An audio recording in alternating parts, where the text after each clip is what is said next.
All right, Mad Villains, welcome back to Madvillainy, the entertainment show about just about anything and everything. I'm your host, Silent Thriller,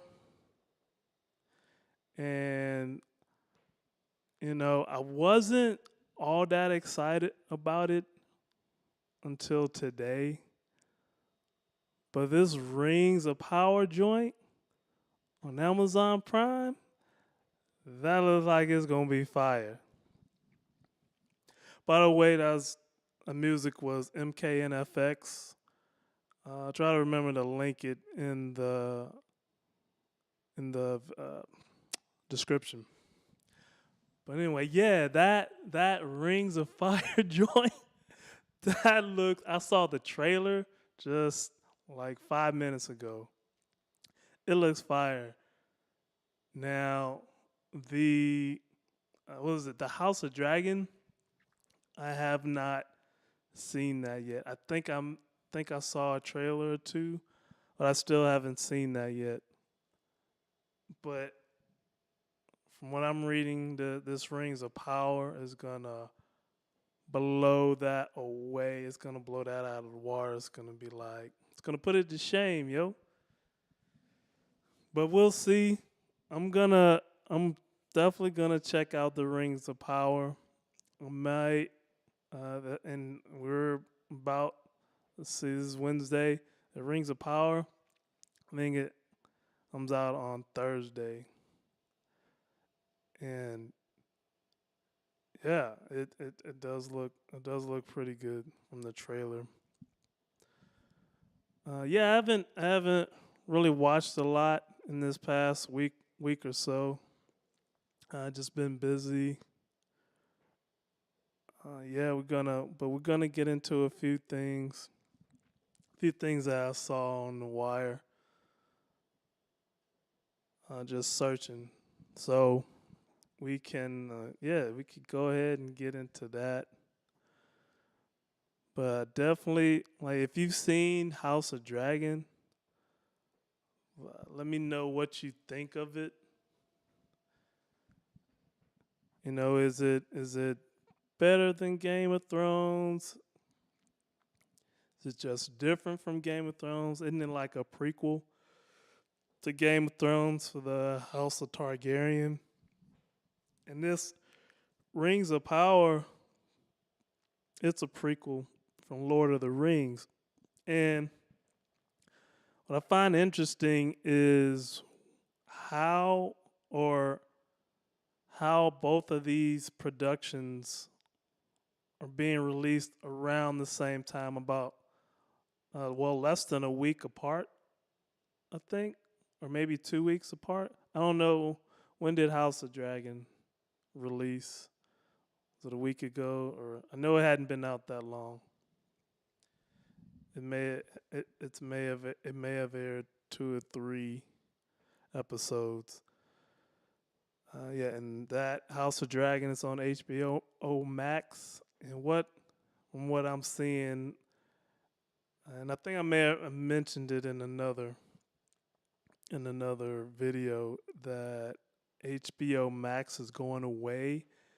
Is it going to be? Is it going to be? What's it? It's going to be merged with Discovery Plus, the Discovery Plus app. So yeah, let's get into it with this first article. It says, let's see, what does it say? Is that Henry Cavill can do better than Marvel's Leftovers? And I think this comes from Marvel, or from Henry Cavill. Well, there's rumors, I guess, Henry Cavill is going to be in the Marvel or the MCU. Was it Hyperion? I think it's Hyperion. I don't know. Let's see. 'Cause I haven't read this article. Let's see what we got here.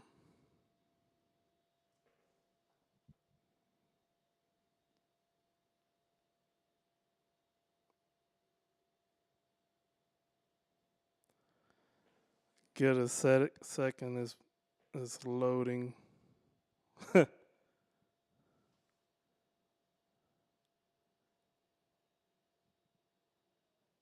right. Yeah, one of these days I'm gonna get a better system, faster system. But yeah, this is from I think this is from This is from Esquire, but it's on yahoo.com. I think it's from Esquire by Josh Rosenberg.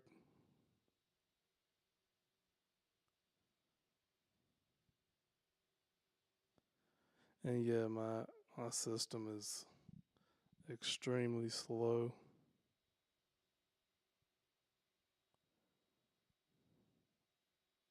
Oh,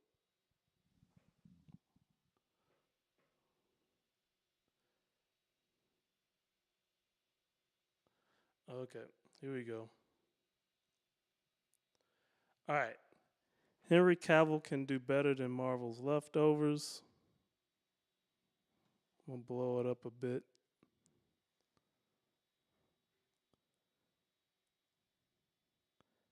Henry Cavill has had 1 foot in and 1 foot out of DC's door since becoming Superman.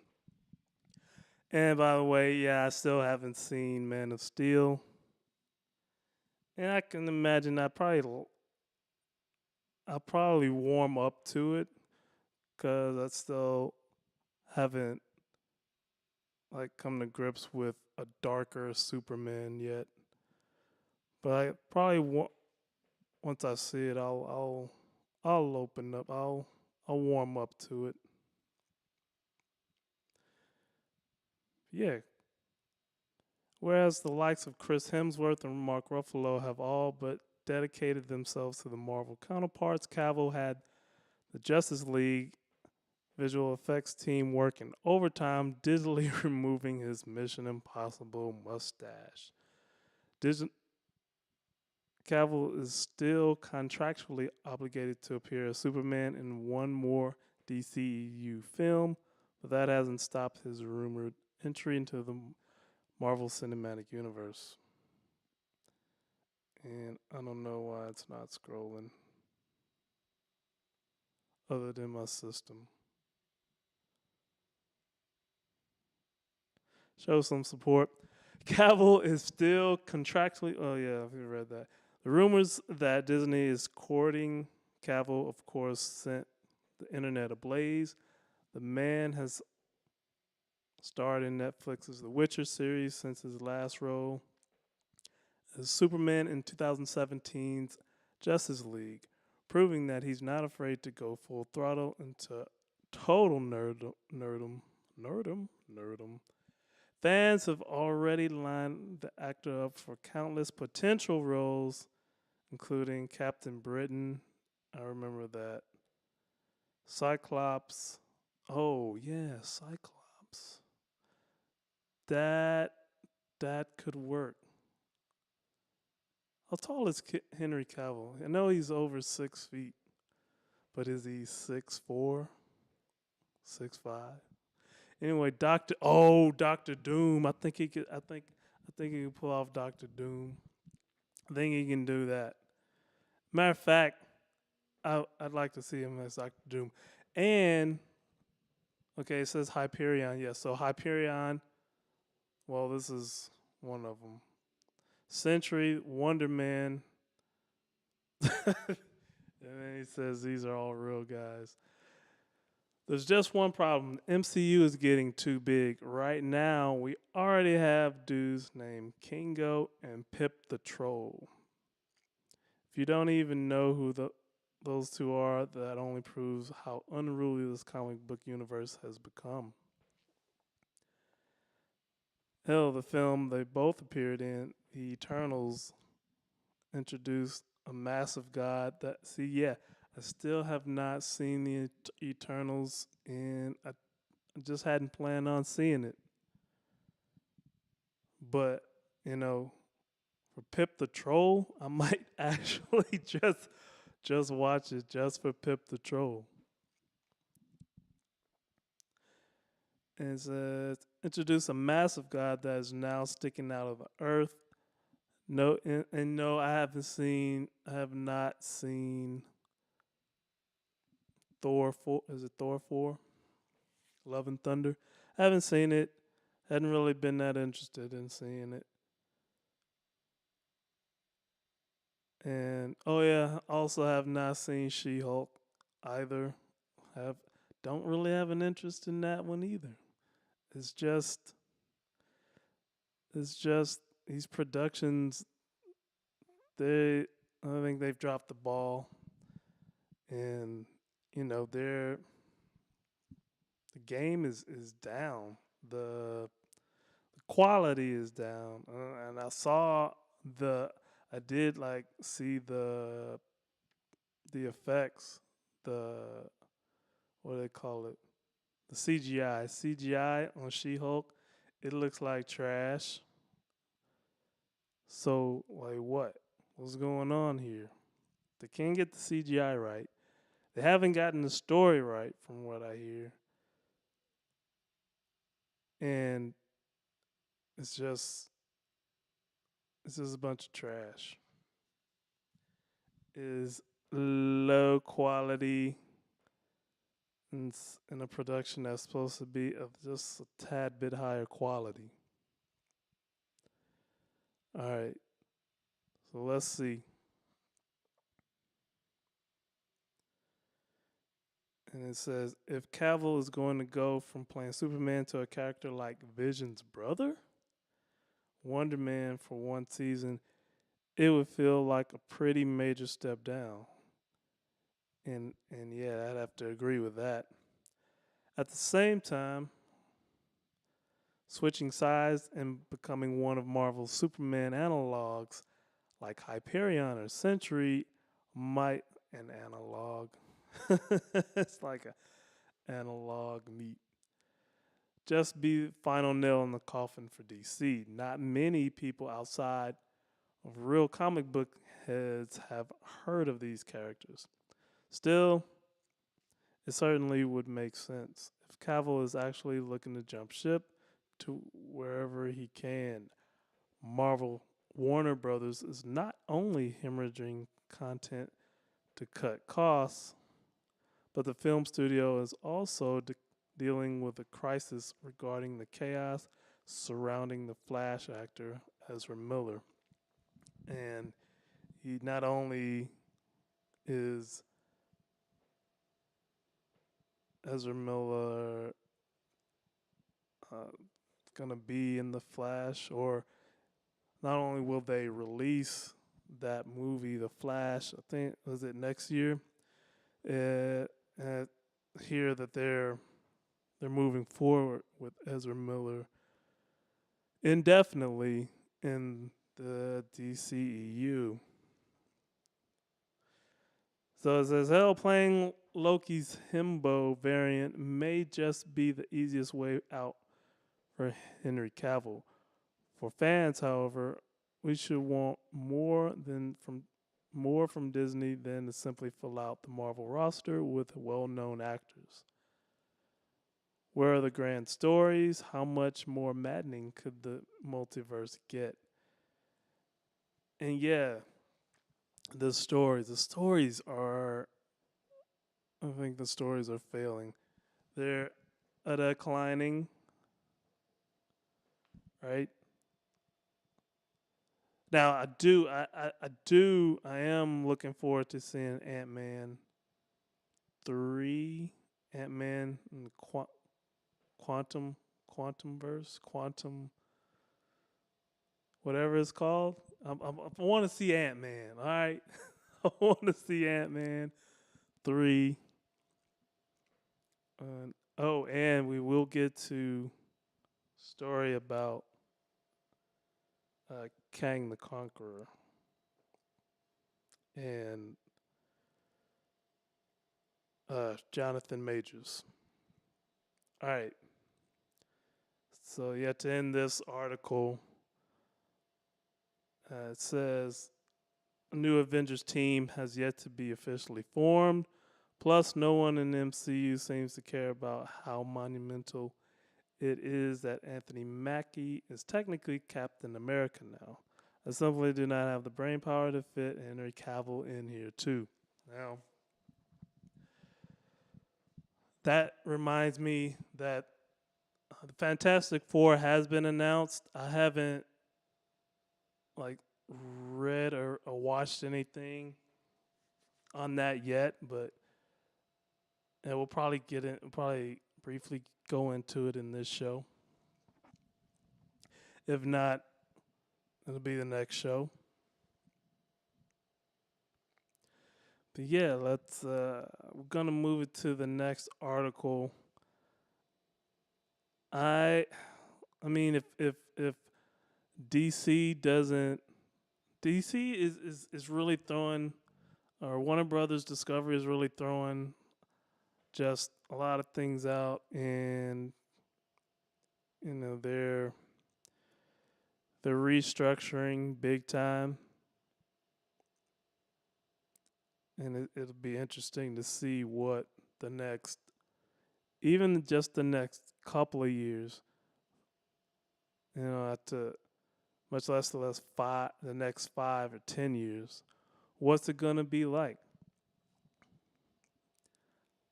I'm excited to see, interested to see, don't know what it's gonna be like.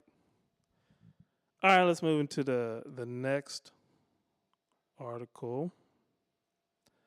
Gina Carano,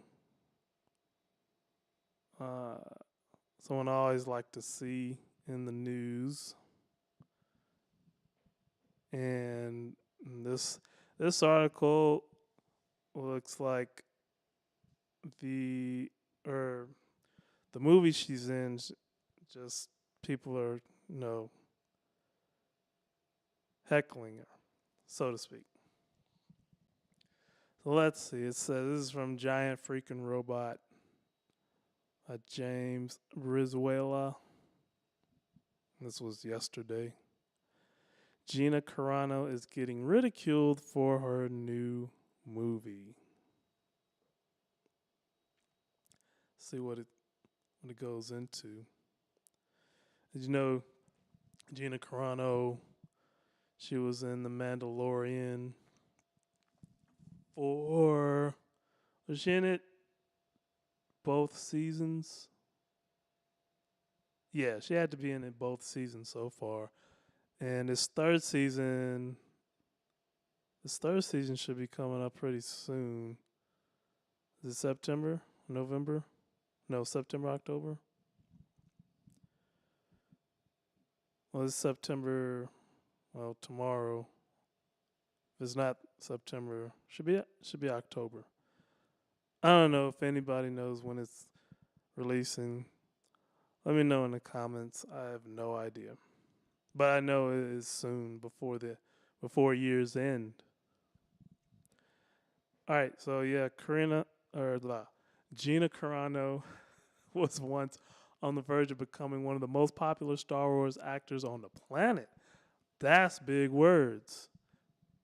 Big. She turned heads when she had been cast in The Mandalorian as Cara Dune.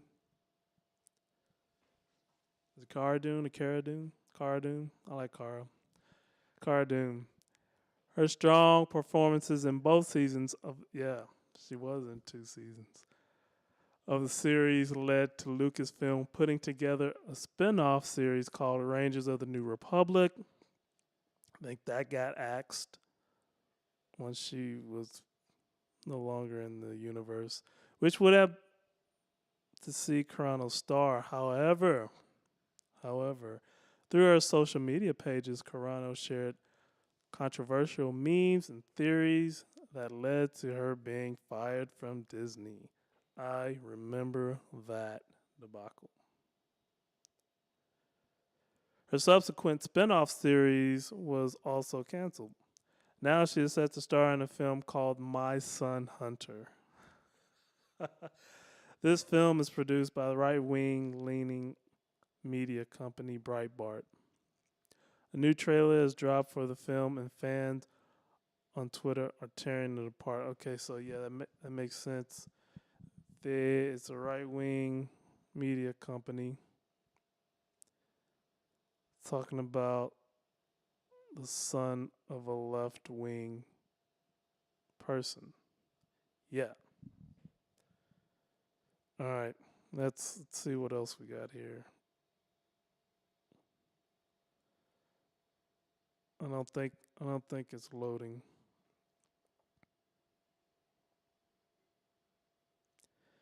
Yeah, we're having issues. I gotta get a new system when I can't. Ooh, let's see here.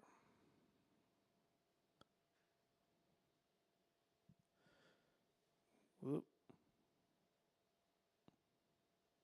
Okay. Yep. It's okay. Here we go. It says.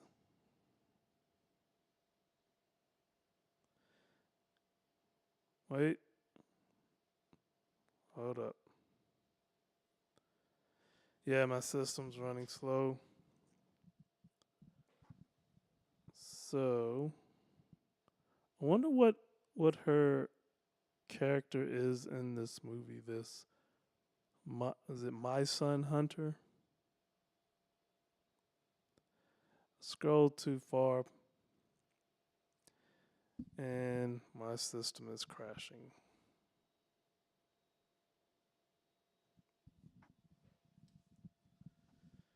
All right, give me a moment, folks. This production is falling apart.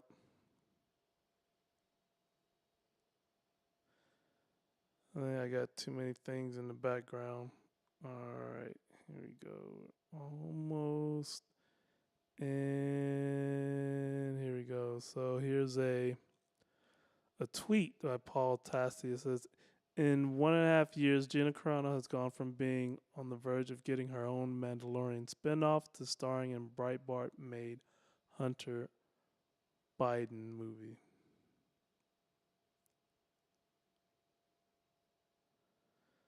And scroll past that. Okay, it says, you can't make these things up. Gina Carano was going to be one of the most popular new figures in the Star Wars universe, but now she's going to be starring in whatever this trailer is showcasing. It's truly an odd film to begin with. So I'm thinking, I mean, I'm not Gina Carano. If I were, I would want to stick to the action because that's what she was good at. This does not look like action. This looks like she's trying to branch too far out of her skill set. And I mean, which, I commend that, but I don't know. I mean, I haven't seen the movie. We'll have to see what it is. I mean, I'm gonna check it out probably eventually whenever it's released or after it's released. But yeah, she's going. This does not seem like action at all. She's going way out. I think she's going way out too soon. But maybe not because she's actually been acting quite a few. Well, she hadn't had like a bunch of roles, like lead roles. I think this one may or may not be a lead role.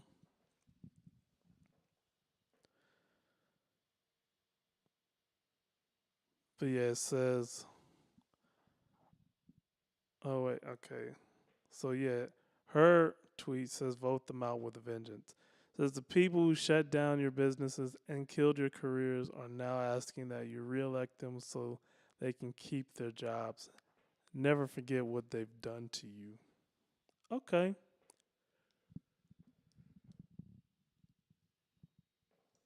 I can see that.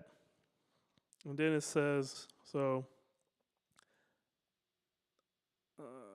Nick isn't here. It says, thanks for reminding me I have to pirate your new Daily Wire movie and laugh at your horrible acting.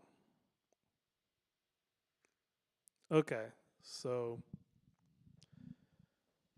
yeah, you have some people roasting her.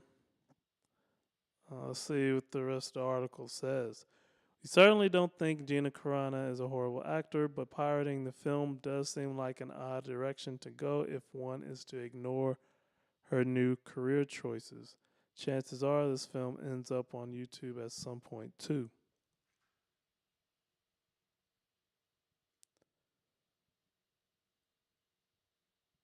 All right, we have another Homo sapien. Says I was once part of a literal $1 billion franchise with the most mid acting possible, and now I'm letting an old man fondle me in a fake mockumentary. This is a fantastic career path. Yeah, you know what? I mean, this just isn't the direction I would take. I think she's more trying to make a statement than to be in a good production. That's what I'm seeing this as. I mean, I could be totally wrong about it. Probably am, but that's what I see. It looks like she's trying to make more of a statement than do something actually good.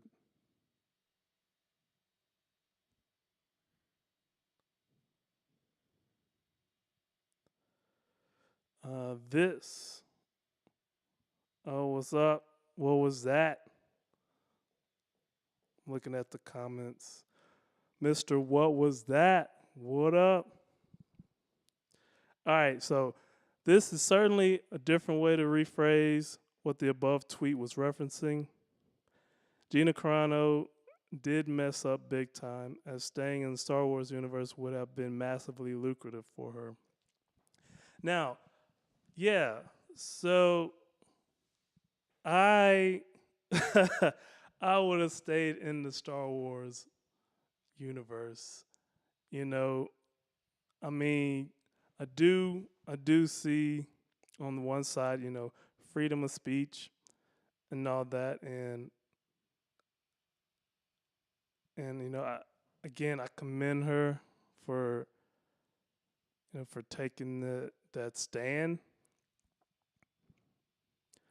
However,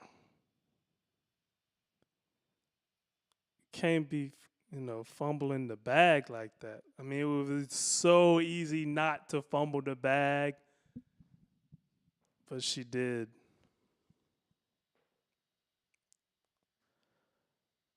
She absolutely fumbled the bag on this one. This is certainly back to the story. This is certainly a different way to rephrase what the above tweet was referencing. Gina Carano did. Okay, yeah, I read that already. All right, so here's another heckle. Okay, it's from Surreal. I used to believe her getting fired was her getting canceled by the woke mob, and I'm ashamed to say that I used to defend everything she said, even if I didn't agree with it.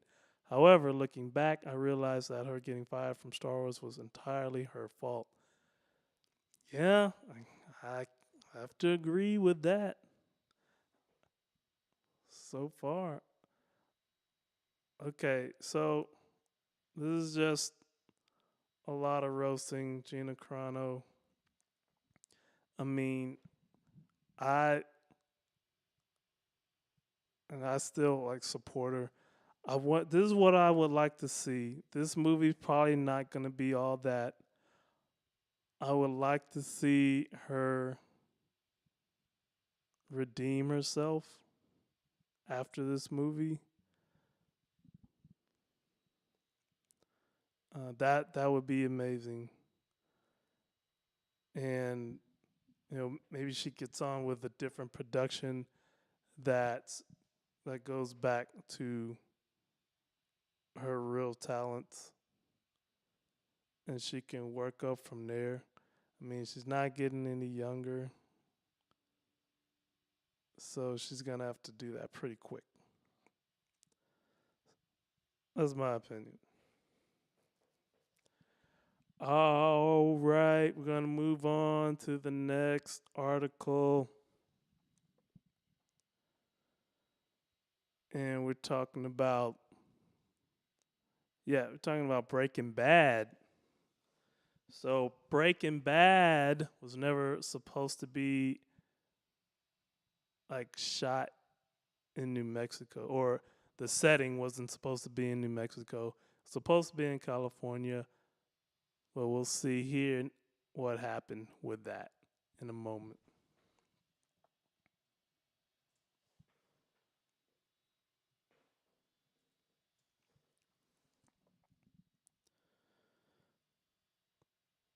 We'll see what happened with that in a moment.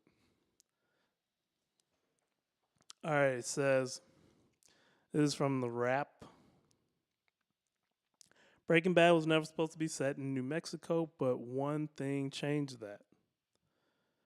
This is about Josh Dickey.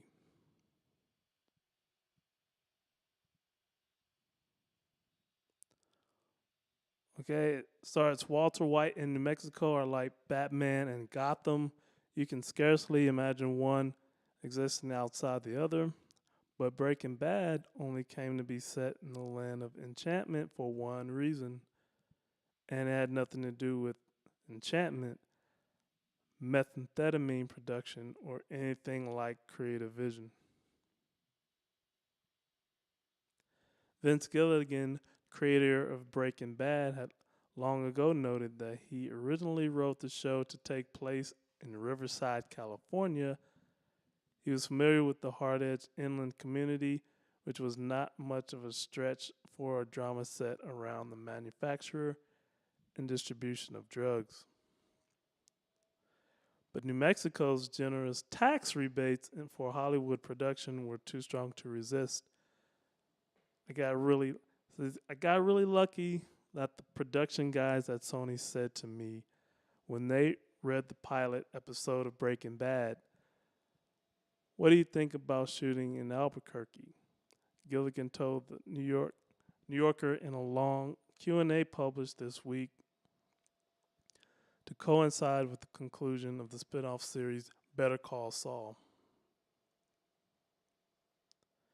And I said, "Well, guys, as it says on the page, I said it for Riverside, California, the Inland Empire."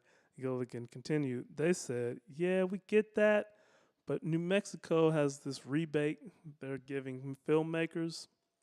It's a much sweeter deal financially than anything Southern California's going to offer us, and the reasons that's good for you is you effectively have a larger budget with which to make your show. No brainer there. More money is great," Gilligan thought, "but come on, New Mexico?" He says, "I thought, yeah. But really, it should be California," he continued, "because that's what I had in my head. But then I realized the sad truth is that there's a meth business, many of them, in fact, in all 50 states. So I thought, why not New Mexico?" It was a very meat and potatoes, dollars and cents decisions. For the record, Gilligan has no regrets about following the money. I wouldn't either. Follow the money, change the story up,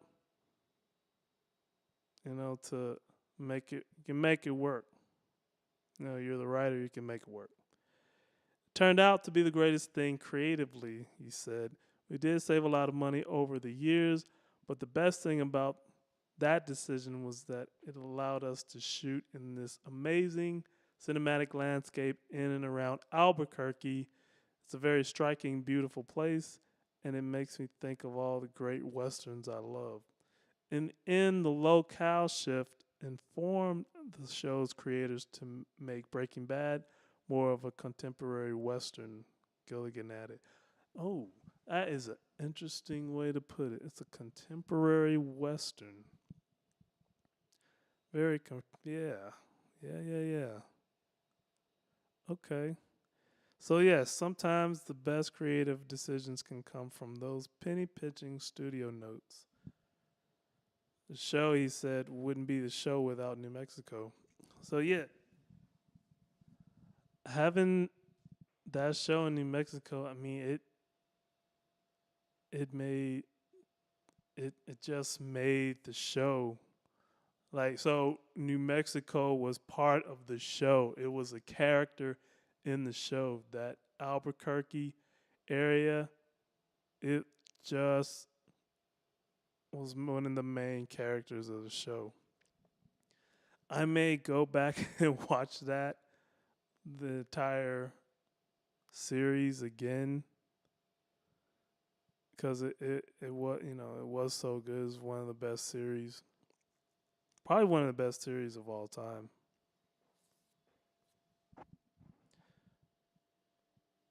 So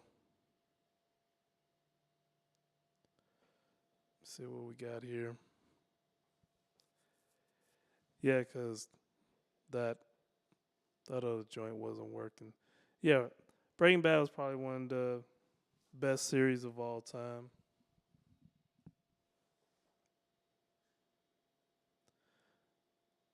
I don't know,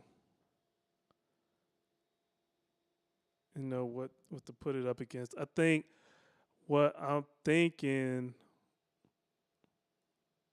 probably another series that I'll watch that I I didn't watch when it was in its original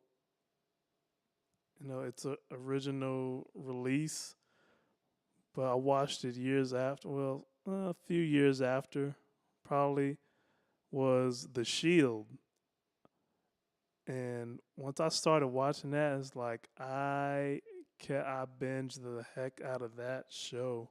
It was good, and it's actually kind of a similar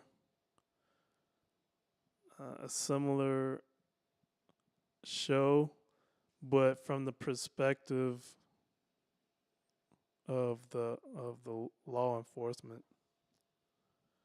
But yeah, Breaking Bad. If you haven't seen it, I highly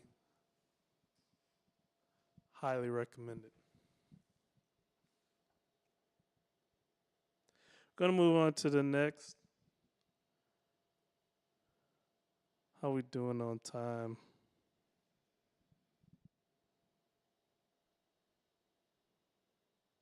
Oh, okay. And we got doing pretty good on time.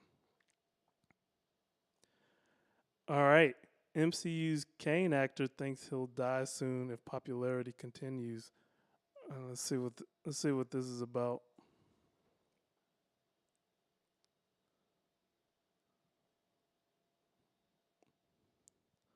So yeah, Jonathan Majors,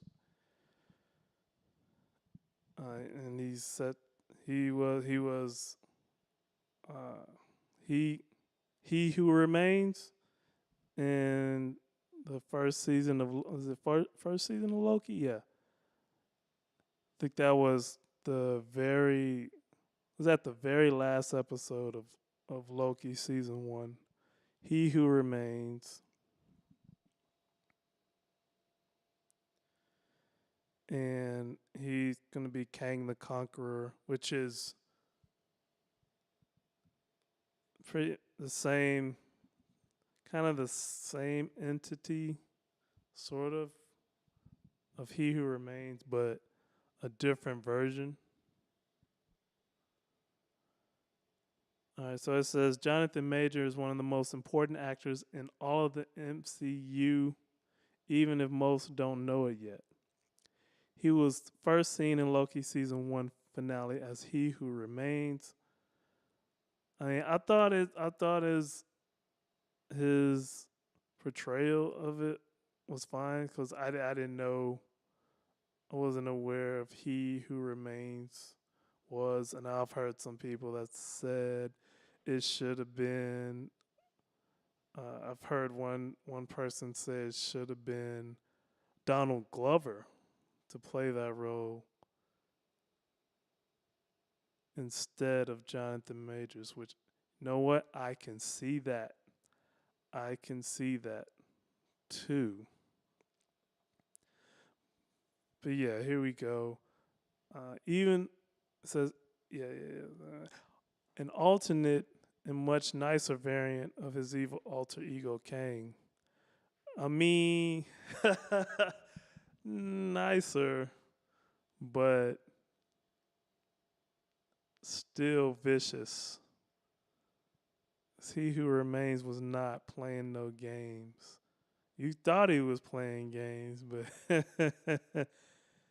yeah, he like he he was, what's the word? He was, think, probably reverse psychological or something like that, but he he got, what's her name, to do exactly what he wanted her to do, and she couldn't see it.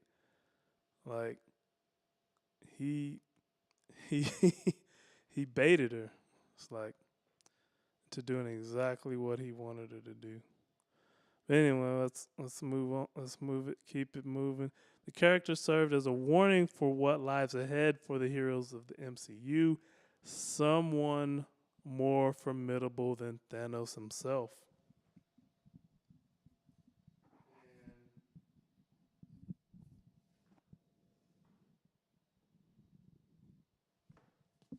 All right, I had to untangle a little bit, and yeah, I can't wait to see it. Cause yeah, like I mentioned before, I do want to see Ant-Man. I think it's gonna be good. I mean the so Ant the first Ant-Man was great. It was at a different director. Was it Edgar Wright? And I like Edgar Wright. He did one of my favorite movies. Still, I don't know. It's not really holding up as well. But Scott Pilgrim versus, was it Scott Pilgrim versus the World? I mean, I really enjoyed that movie. And then they, for the second one, they switched directors to, I'm blanking on his name. But anyway, let's move on to the article. While Josh Brolin may have been the big bad for the Infinity Saga, it's now up to Majors to lead the charge for the Multiverse Saga. One of the biggest differences this time around is how his villain isn't just one person. It's an endless amount of his variants that are on the prowl, the worst of which call themselves Kang the Conqueror.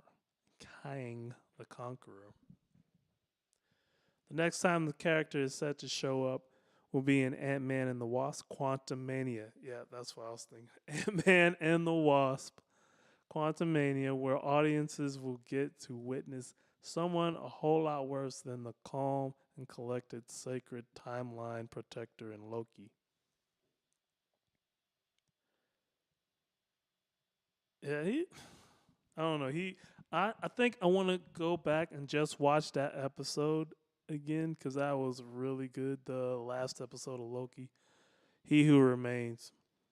Okay, in a new interview, the actor behind the intimidating baddie has spoken about the popularity he's received from the role and how playing the same role for so long hopefully won't bother him. I wonder how long he's gonna play it for. I guess he's probably gonna play it for the same amount of time, 10 years. What are we going into phase six of the MCU or phase five? Phase 5, I don't remember what phase. In an interview with the New York Times, Loki and Ant-Man and Wasp Quantumania star Jonathan Majors shared his outlook regarding his role as Kang the Conqueror. When asked how he feels about potentially portraying the same Marvel character in 10 years' time, the actor noted that if his life keeps going the way it has been, he's going to die soon, alluding to his popularity as being the reason why.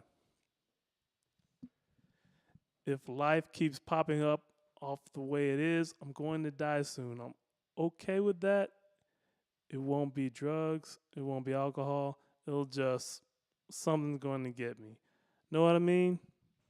So yeah, that's Jonathan Majors. The actor also noted how he hopes not to let Kang become Jonathan Majors. In other words, completely overtake his image for the rest of his life without leaving room for other things.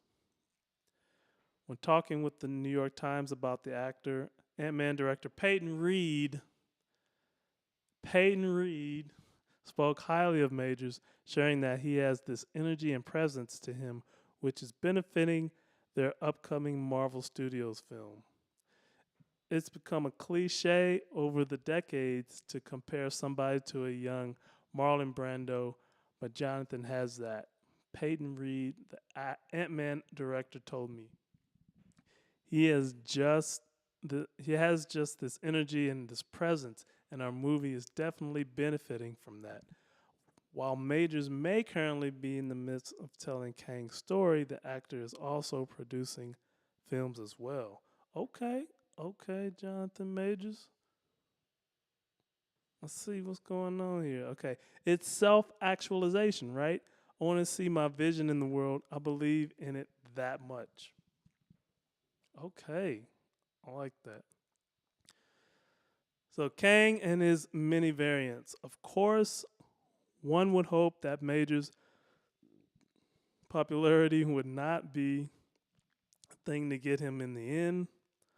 Hopefully, the conclusion is far, far away and isn't the result of anything other than natural causes.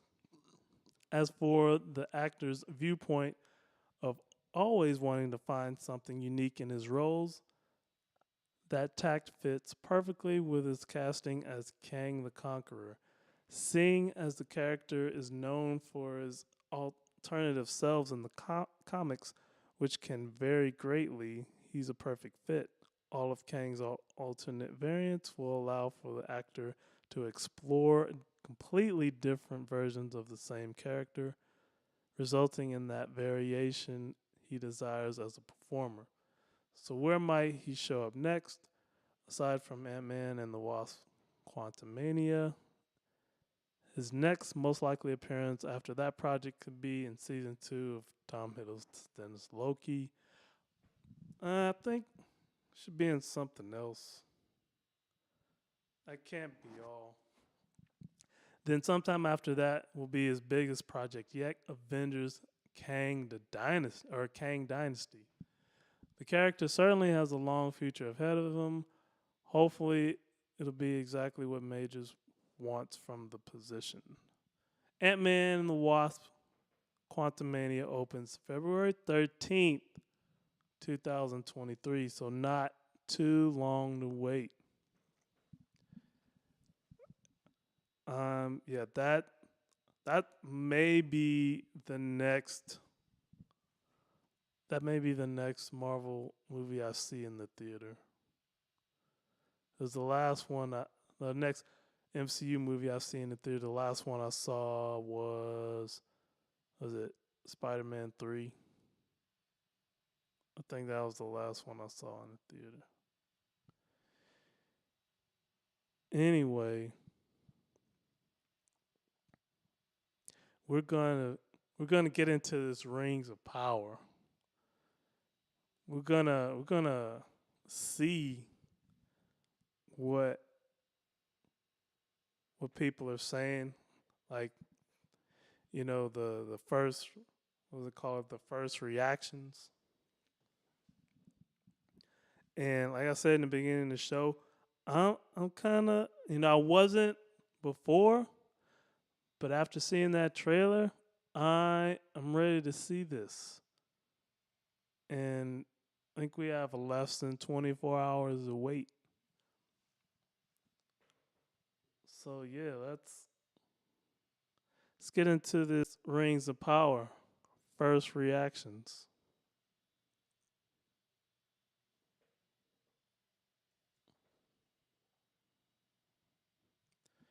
And my system is slowing down, slowing down. Here we go. There I am.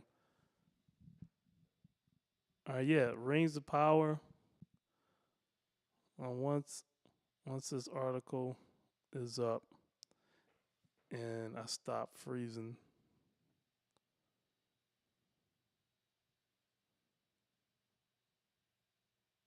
Yeah.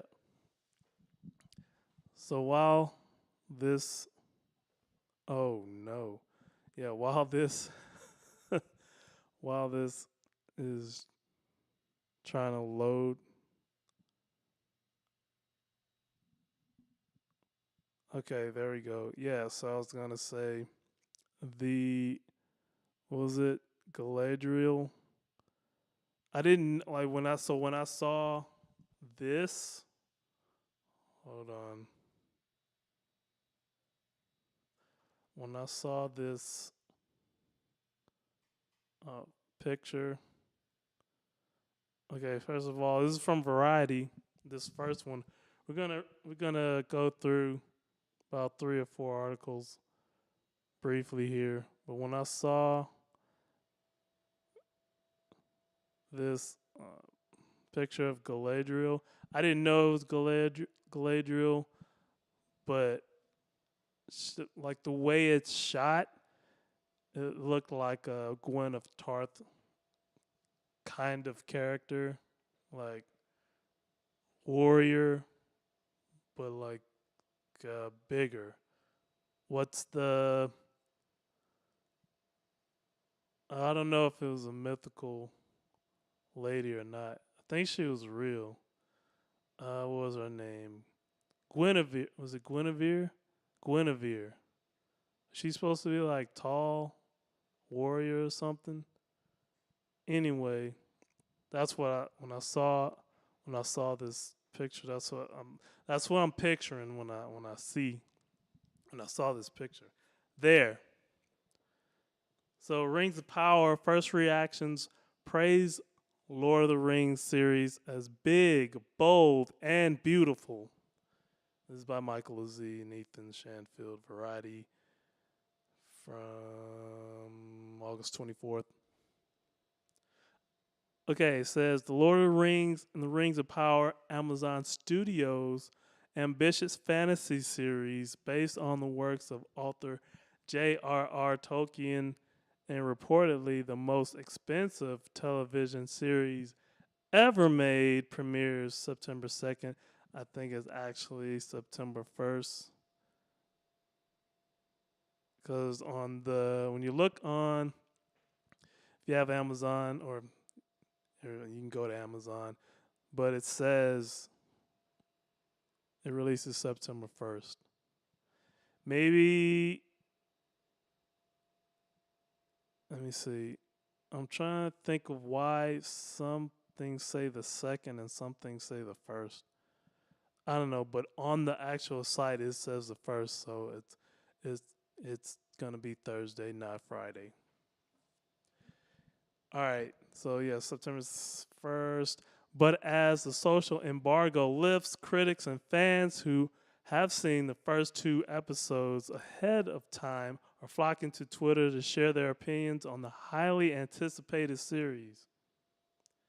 Eric Francisco, senior film, TV writer, and verse hailed Rings of Power as big, bold, and beautiful, but indicated uncertainty as to whether the prequel series will sit alongside Peter Jackson's film trilogy or deserve Tolkien's name. Okay, I'm gonna skip. This is the first 2 episodes of Lord of the Rings, Rings of Power are a spectacular sight to behold, added Brandon Katz, senior TV reporter at The Wrap.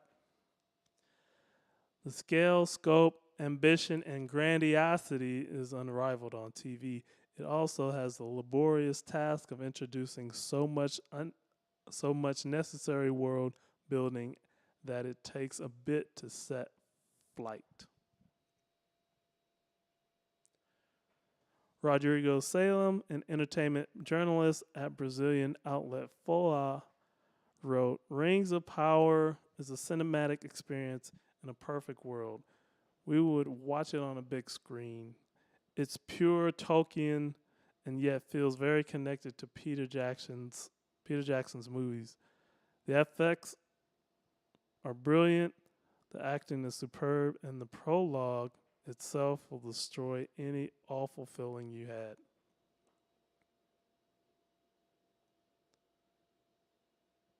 Okay. Let's skip.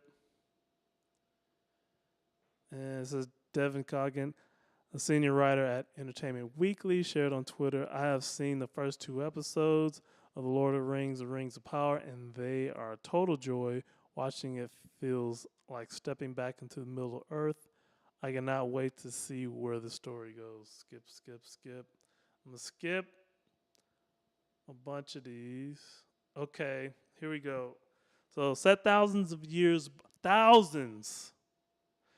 hear me? Thousands of years before the events of The Lord of the Rings, The Fellowship of the Rings, and The Hobbit, the series takes place during the second age of Middle Earth, which covers the rise and fall of Numenor, the creation of the titular rings, and the formation of the last alliance. The Rings of Power also reintroduced iconic Lord of the Rings characters such as a young Galadriel, played by Morfydd Clark, and Elrond Robert Aramayo.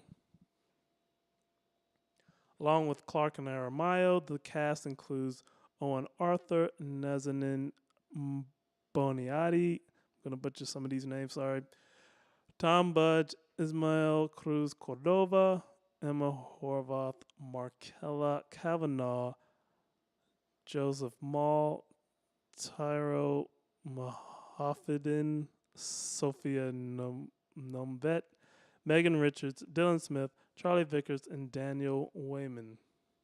Amazon Studios started developing the Rings of Power in 2017 in an effort to produce more mainstream content, spending $250 million to purchase the rights from the Tolkien estate. The series budget for its first season was an estimated $465 million. 465 M's. The Lord of the Rings, Rings of Power is directed by J.A. Bayona, Wayne Shea Yip, and Charlotte Brandstrom. Patrick McKay and J.D. Payne serve as showrunners and executive producers on the series. And then it got more reactions. Reaction. More reaction. That may be the end of the article. All right, I enjoyed reading that article. I think that's the end of the article. And it's okay. Here's another first reactions.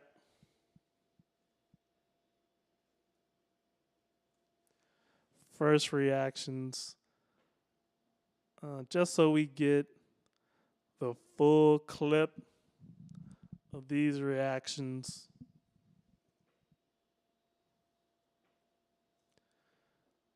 Let's do it. All right. So yeah, there's another picture of Galadriel. Again, like they're showing her with her, the pale with the elven ears and the long blonde hair. It's Galadriel. All right. First reactions are here for the Lord of the Rings, Rings of Power. See what people are saying about the Amazon Prime series. The wait is finally almost over. Amazon Prime Videos, the Lord of the Rings series, has been in the works for years. Let me blow this up. And the wait is finally coming to an end. The Rings of Power series is set to hit the streaming service.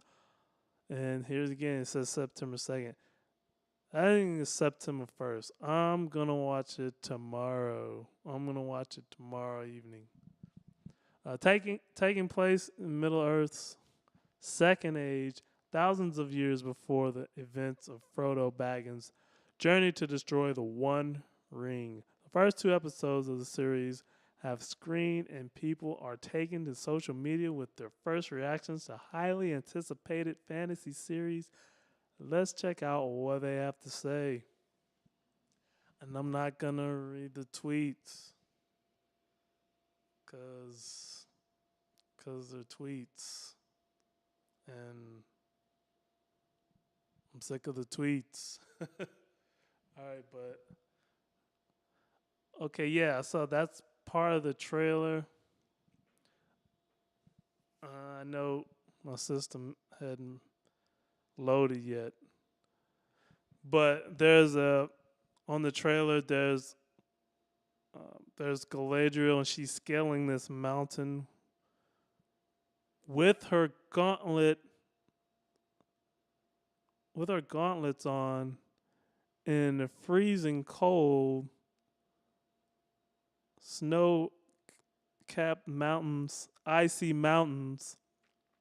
I don't know how that will logistically work. I mean, your hands wouldn't the gauntlet, that metal gauntlet, make your hands even colder, and you're going up a mountain, so it's gonna get colder as you go up. That is crazy with a K. But anyway, it still looks cool. As well as okay, so yeah, I'm just jumping in the middle of reading. As well as praising Morfydd Clark, critic Preston Barta says Ismael Cruz Cordova will knock you on your ass with his portrayal of the Sylvan elf Arendir. Sylvan elf Arendir. So more tweets, more tweets. More tweets. And there's many people who were able to see the first offerings from the series were simply blown away by the visuals. This was definitely the expectation after that gorgeous Super Bowl teaser. I don't remember. I don't remember. Did I watch the Super Bowl? I'm pretty sure I did. I don't remember the teaser. Yeah, I did because I was Cincinnati and L.A. Rams. Cincinnati Bengals and L.A. Rams. I didn't see that teaser though. I don't remember it. So it says exciting clips showcase at San Diego Comic-Con. I need to go there one of these days, but isn't it just wonderful when our expectations are met? Shabazz from the movie podcast calls what he has seen from the series cinematic excellence in the way it handles its visual effects. So yeah, I still got two more. Oh no, I'm gonna skip the last of this. I wanted to go to this Guardian article. No, was it the Guardian article? No, it wasn't the Guardian article. It was the Daily Beast article. I wanted to see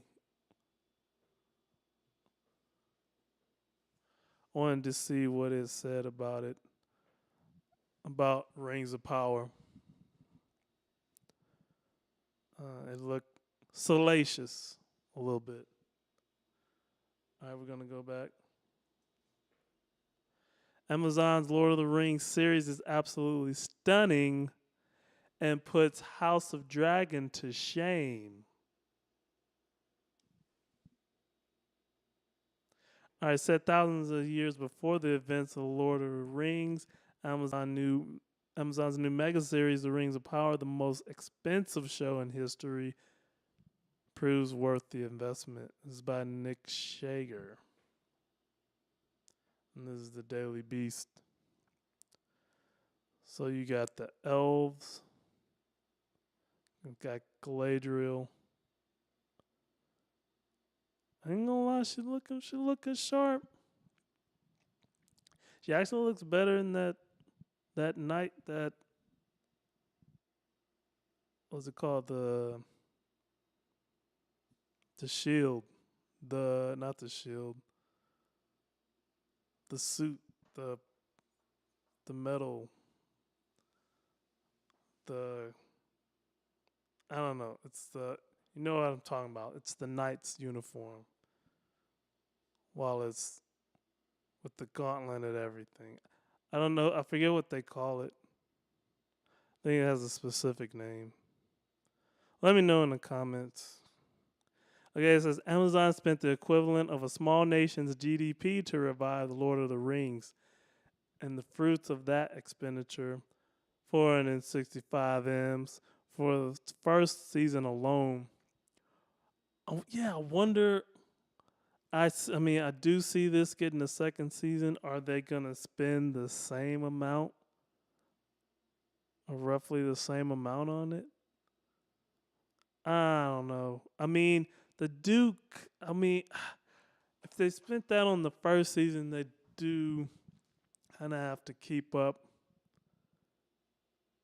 that up until the end of the season. I mean, the end of the series. So they're gonna be shelling out some change. I'd say, because you don't want to have a first season and then just have it. I mean, you've planned this first season and you expect to get some subsequent seasons, gonna have to keep up that quality, right? Anyway, it says the fruits of that expenditure is 465 M's. The original saga set thousands of years before the events of J.R.R. Tolkien's beloved epics based on the author's rings. Appendices, Prime Video's The Rings of Power is a kindred aesthetic spirit to Peter Jackson's film trilogies, even as it charts an all-new prequel path designed to play out over multiple sprawling seasons. It's fantasy-writ, exhilaratingly large, although at the start, what's so impressive about showrunners J.D. Payne and Patrick McKay's streaming effort, September 1st, is its balance between the glorious and the vile, the romantic and the brutal, the euphoric and the despairing, and the grand and the intimate. That's a lot of ands. In the aftermath of Jackson's The Hobbit, it appeared that Tolkien's Middle Earth franchise had, in terms of screen adaptations, run its course. The Rings of Power puts the lie to such notions, returning to the author's universe with a flair and ferocity that proves instantly enchanting. A brief prologue establishes the tension between heaven and hell, transcendence and damnations that plagues Galadriel, a flaxen-haired elven warrior who will one day grow up to be the queen portrayed in Jackson's movies by Kate Blanchett. Embodied by Clark with a steely determination and defiant willpower that's as imposing as her sword-fighting skills, this Galadriel is a resolute young woman convinced that Though the malevolent Morgoth has been defeated, his orcs still roam the land under the command of his cruel and cunning minion Sauron. Moreover, since her brother's corpse returned from the battle bearing Sauron's fiery sigil, Galadriel seeks the sinister sorcerer out of a burning desire for revenge. Okay, so I want to see. Gonna skip to where the comparison. I don't know where it is, but at the beginning compares it to House of the Dragon, but I'm not seeing it.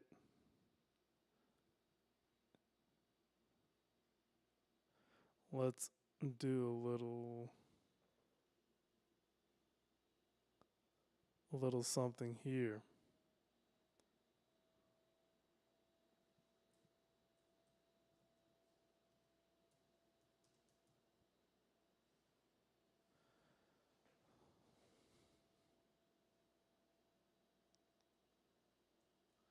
Yeah. Give me one moment. System is failing.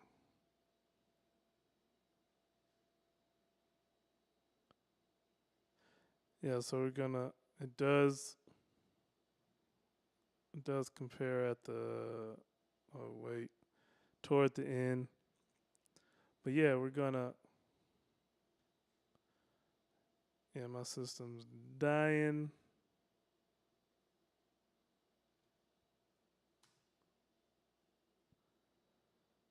But anyway, it says, yet unlike another recently premiered fantasy prequel about House and the Dragons, it feels fresh and alive and poised, consequently, to be one that rules them all.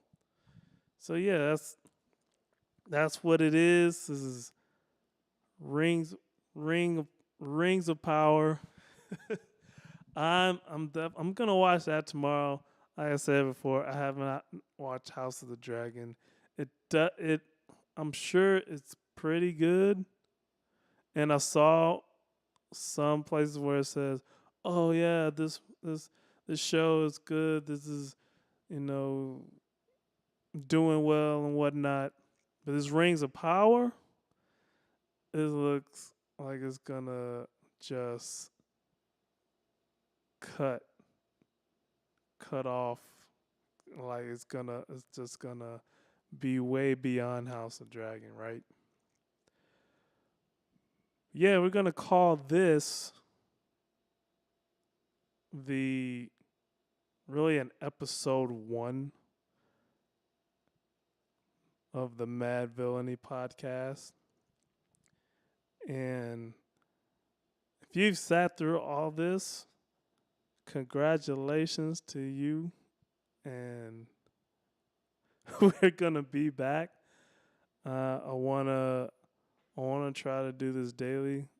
I know it's not gonna happen right now, but eventually it'll be a daily show. But yeah, we're gonna try to cut it up, and so you can watch just clips. 'Cause I know sitting through an entire podcast may be challenging. Anyway, yeah, we'll call this episode 1 Madvillainy podcast. Mad Villains. This is your host, Silent Thriller. We shall return. Peace and greetings and tidings and all that jazz. Thank you and peace.